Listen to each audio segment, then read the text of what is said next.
Ronnie Garhwal के एक जाने माने और धर्मपारायण ईसाई परिवार से संबंध रखते थे। परमेश्वर उनके लिए कोई अजनबी नहीं थे। हमारे घर में बाइबल दुआ होती थी। हमारे माँ बाप बाइबल दुआ करते थे, चर्च जाते थे, हमको दुआ के बारे में सिखाया, बाइबल पढ़ना सिखाया। रॉनी का पालन पोषण एक टी एस्टेट में हुआ था, लिहाजा उन्हें बचपन से ही प्रकृति में दिलचस्पी थी। जल्दी ही ये दिलचस्पी एक करियर में बदल गई। रॉनी ने इलाहाबाद एग्रीकल्चरल इंस्टीट्यूट से ग्रेजुएशन की और वो अपने परिवार की जमीन पर खेती और मवेशी पालन करने लगे। शुरू से बड़ा अच्छा काम रहा। जब मैं पढ़ के आया, बहुत मेहनत करी, अपनी ज़मीन पे मैंने काम किया और अच्छे पैसे कमाने लग गया मैं 6-7 महीने के बाद। रॉनी की उम्र अभी सिर्फ 22 साल थी और वो काफी समृद्ध होते जा रहे थे, लेकिन ये शुरुआती और बेहतरीन दिन ज्यादा समय तक चलने वाले नहीं थे। पैसा बनने लग गया तो दोस्त बन गए। जब दोस्त बन गए तो थोड़ा थोड़ा शुरू भी हो गया पीना, तो बैठ जाते थे हम लोग पीने के लिए। अब पैसा मेरा ही खर्च होता था। पहले दोस्तों के बीच कभी कभार होने वाली शराब नोशी एक गंभीर लत में बदल गई। रॉनी ने तो अजीबो गरीब समय पर पीना शुरू कर दिया। धीरे धीरे जब मैं पीने लग गया तो ये कुछ आदत बढ़ने लग गई मेरी, कुछ ज़्यादा पीने लग गए। फिर ये हो गया कि हम किसी भी टाइम भी पीने लग गए, कभी दिन में, कभी शाम को, कभी सुबह ही सही। ये सब लगभग 1 दशक तक चलता रहा। ऐसे भी वक्त आते थे जब वो शराब पीना छोड़ देते थे। ये पल बेहद खुशी के होते थे और ऐसा ही एक पल तब आया जब उन्होंने कोलकाता की इंदिरा एरास्मस से शादी की, जो गहरे ईसाई मूल्यों में आस्था रखती थीं। ऐसा दूसरा खुशी का मौका था उनकी बेटी दिव्या का जन्म। कभी कभी मैं छोड़ना मांगता था, अब छोड़ते छोड़ते छोड़ देता था, पर फिर कुछ दिन में शुरू हो जाती थी। कुछ ना कुछ टेम्पटेशन आ जाए, कुछ ना कुछ आजमाइश आ जाए, तो फिर शुरू हो जाती थी।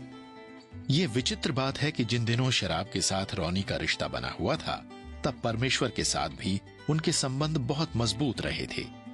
वो बिना प्रार्थना किए घर से बाहर नहीं निकलते थे। अच्छा, छोड़ने की कोशिश करता था क्योंकि मुझे बड़ी शर्म भी आती थी, बुरा भी लगता था। कई गलत काम हो जाते थे, कई गलत बोलते थे लोगों से, पर मेरे में हिम्मत नहीं हो रही थी।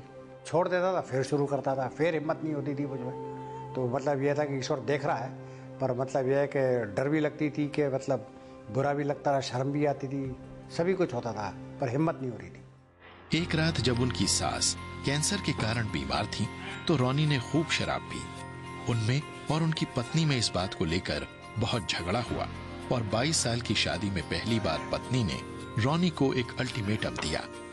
उन्हें अपनी शादीशुदा जिंदगी और शराब की बोतल में से किसी एक को चुनना था।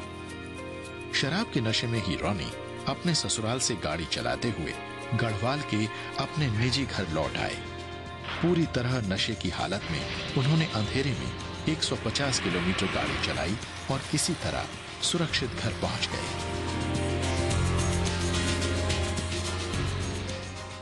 तो मैं छोड़ना मांग रहा था, मैं नहीं छोड़ पा रहा था, बिल्कुल बेबस हो गया था मैं अपने उसमें।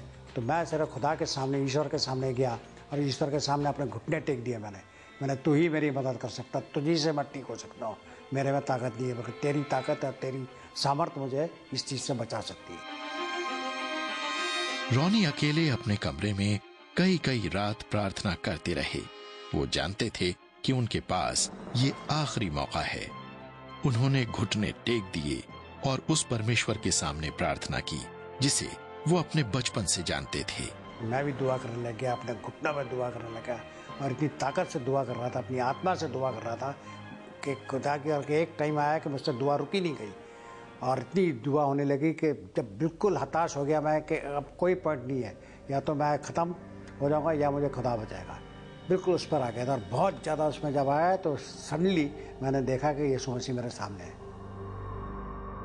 रॉनी को ये पल आज भी बखूबी याद है। तो मेरी आत्मा ने पहचाना यीशु मसीह कि ये मसीह है, और मसीह जो थे बिल्कुल ही वॉज नॉट वो मसीह जो हम कैलेंडर में देखते हैं, और दुबला पतला, और मेरी तरफ आया और अंदर मेरे एक हाथ डाला उन्होंने, और अंदर से जब उन्होंने वो एक ऐसी गंदी आत्मा निकाली मेरे अंदर में से जिसको मैं भूल नहीं सकता हूँ।